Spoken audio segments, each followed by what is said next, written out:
Well, hello everyone. Those of you that might have this bike or are thinking of buying it, this is a 2004 BMW F650GS, and it's the single cylinder. It's not the twin.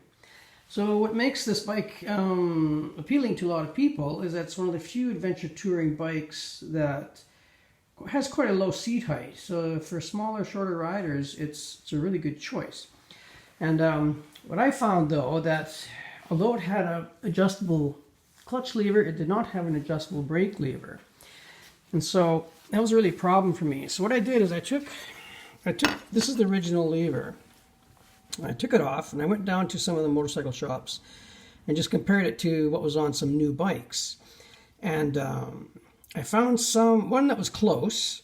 The thing about this one off the BMW is that you can see here, it's got a pocket in it there. There you go. There we go. Come on, get the light on. Right. So it's got this pocket. And you have to have that. Some of them are totally flat. And the master cylinder, some of them have like a flat piston. But on the BMW, it's the piston that comes out of the master cylinder. It's got a rounded end on it. And so this is the one that you need. And of course it has to have this little plate here, and that plate is the stop basically for the lever, and it also trips a little switch for the brake light. So I found one. I found a perfect match, and it was off and here it is, a KTM Duke 390, and that is the part number 93713002033. And I bought it early this year, so it might have been a 2020, maybe 2019, but it fits perfect. It comes with its own bolt. I used the original black one because it kind of matched the bike.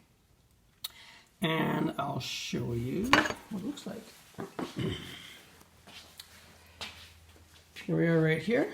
There it is there. Nice and adjustable.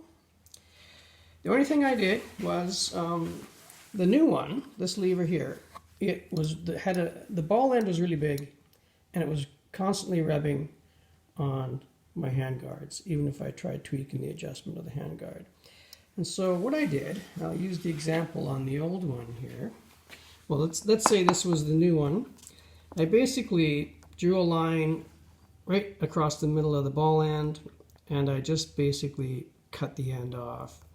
And then where I work, there was like a tabletop belt sander, and I just basically reshaped the whole thing to look like this.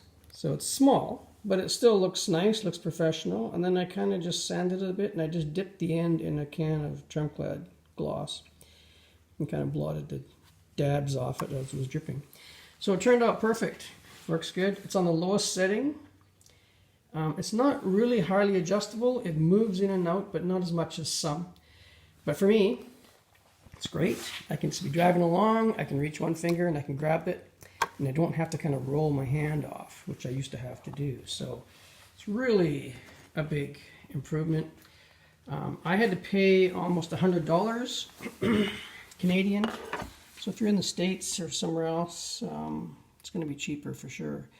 But big improvement, really big improvement. So I did a few things on this bike. If I get some interest, I might mention a few other things I've done to this bike. Damn shitty little phone. Anyway, that's it. Hope it helps.